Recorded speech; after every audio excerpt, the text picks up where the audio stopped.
Joe Burrow was an absolute superstar when he came through LSU, and before that, the Tigers had guys such as Brandon Harris, Danny Etling, and Zach Mettenberger, but none of them were really a star by any means. Last year, we saw everyone in the world hype up Myles Brennan and peg him as the future superstar of the team.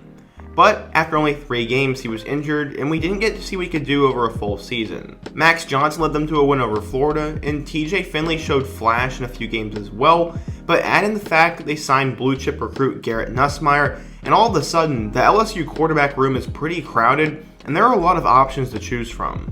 So, today we are to continue our series looking at various schools' quarterback rooms, talk about all their options, and who I think will start under center for LSU in 2021. But first, if you love college football, please be sure to subscribe to the channel, give the video a like if you want to support what I'm doing here on YouTube, suggest what quarterback room I should take a look at next, and turn on post notifications, as a lot of you guys have been telling me you have not been getting notified or my content isn't showing up, and I want to make sure you guys can actually see my videos. Now let's get started and talk about LSU quarterbacks.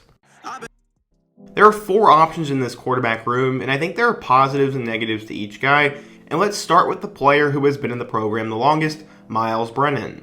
As if we go back in time, he comes from an athletic family, as his mother played sports at Tulane, and his dad was also a linebacker for the Green Wave as well. They would eventually be affected by Hurricane Katrina, and Myles became a really good high school quarterback. While in high school, he led his team to a 34-8 record and passed for over 16,000 yards and had 188 total touchdowns. He later decommitted from the Tigers after LSU had offered Tua and Oklahoma State offered Brennan, but at the end of the day, Myles would stick with his commitment to LSU and signed with the Tigers. According to 24/7 Sports, Brennan was a 4-star recruit, the number 6 pro-style quarterback, and the 152nd best player in the class of 2017.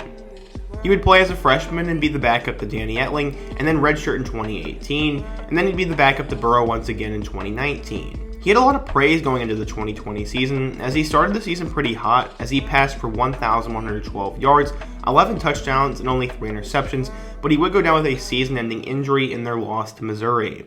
Brennan led the Tigers in passing yards, completion percentage, touchdowns, and passer rating, despite playing only 3 games in the entire season. If I had to choose a guy right now, I would say that Brennan would probably get the nod to start, and even if he probably is the guy, I want there to be a competition, and Coach O feels the same way. He said, quote, "It's going to be a great quarterback race. I can't wait to see it. We have great quarterbacks back there, better than we've ever had as a group." Let's look at the other 2 guys who filled in for Brennan when he was injured though, and could also push for the job. TJ Finley immediately was the starter after this, and he had a decent amount of hype as well.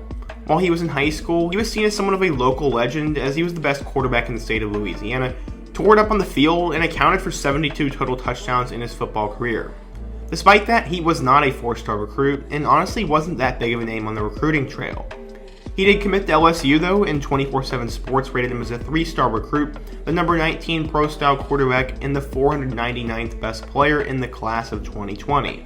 He competed with Max Johnson for the backup spot, and eventually won the starting job for the game against South Carolina. In that game, he didn't look like a freshman at all, as he played really well, going 17 of 21 for 265 yards and 2 touchdowns, and they beat the Gamecocks. In LSU's 2 wins over South Carolina and Arkansas, he completed 70% of his passes for 536 yards and 5 total touchdowns with just 1 turnover.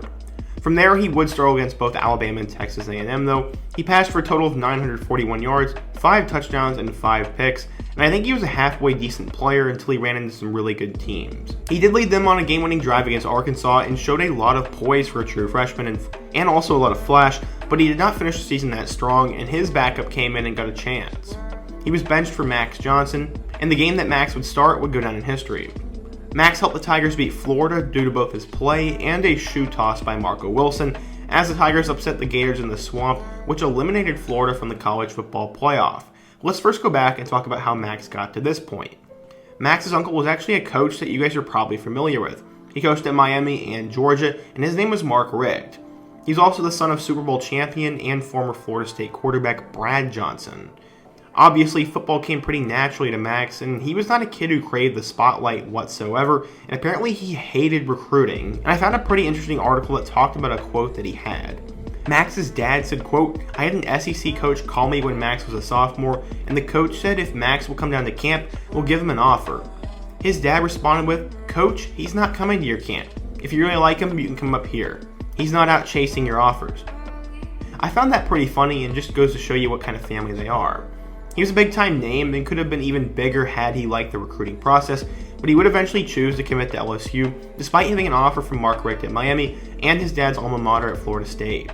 According to 24/7 Sports, Johnson was a 4-star recruit, the number 10 pro-style quarterback, and the 253rd best player in the class of 2020. He had a lot of buzz, but not for the 2020 season at least. That was until Finley underperformed and he would get his shot. In his first career start, he threw for 239 yards and 3 touchdowns in their upset win over number 6 Florida, and he was named the SEC Offensive Player of the Week for his performance. He arguably outplayed Kyle Trask and should have a shot to start in 2021. Those are the 3 guys with the most likely chance to be QB1, but who's the other wild card guy? You may know the name Doug Nussmeier if you're a Cowboys fan, as he is a part of the Dallas Cowboys coaching staff, but today we're going to talk about his son, Garrett. Garrett Nussmeier obviously grew up in a football family and spent his most important years in the fertile football grounds of Texas. In 3 years of varsity football in Flower Mound, Texas, Nussmeier threw for 8,160 yards and 83 touchdowns and led his team to a ton of wins. He was a big-time recruit and chose LSU over offers from Texas, Miami, Penn State, Tennessee, and Texas A&M. According to 24/7 Sports, Nuss was a 4-star recruit, the number 9 pro-style quarterback, and the 83rd best player in the class of 2021. Since he signed and became official a few weeks ago, there isn't a ton out there from the LSU staff or the LSU media, but he seems to have an arm, the statistics, and the it factor to be a really good quarterback in the future. Honestly, a lot of bad things would have to happen for Garrett to be the starter to open the 2021 season, but what if he is so good that Coach O has no choice but to play him? We don't know, as we'll have to wait and see, but as of right now, it seems that Myles Brennan will likely get the first chance as he has the best stats, has the most experience, and is a senior. Finley and Johnson are a tough call as both of them showed major flash at times. Finley won some games, has a cannon of an arm, and has a lot of potential. Max Johnson led them to their biggest win of the year, and his ceiling seems to be the highest. After watching some of their games last year, I want Max Johnson to personally be the guy moving forwards, as I love his game, his attitude, and I think he has the highest ceiling on the team. But I do think it'll go to Brennan to begin the year because he is a senior. Finley reminds me a lot of Justin McMillan or Brandon Harris, as both of them would transfer out of the program, so I think Finley will have to find another home eventually, and since he seems to love Louisiana, maybe he could join Billy Napier up in Lafayette, Louisiana, and become a Ragin' Cajun eventually, as I think that could be a pretty good fit for him, and they'll need a new quarterback. As I have said multiple times, Brennan will take the job in 2021, and then in 2022, Johnson will take over for the next 2 years, and then we'll probably see Garrett Nussmeier or another freshman they sign in the 2022 class eventually get their shot after. This is a pretty fascinating quarterback room, and there's a lot of cool stories that had to go with today's video, and a lot of players with really high ceilings, so I'm really excited to see what happens. I would love to know who you guys think will win, and let me know another school I should take a look at the quarterback room. I want to do this for every single Power 5 school that has a quarterback battle, so please let me know who I should do next, and the comment with the most likes will be the next one I do. Before you go, be sure to give the video a like to support what I do here on YouTube. The channel has not been doing well as of late, and I need to see your guys' support. Suggest what topic I should do next, and subscribe if you're new. If you're still here, check out all my other videos, including my video about the Tennessee quarterback room. Hope to see you guys again soon, but until next time, peace.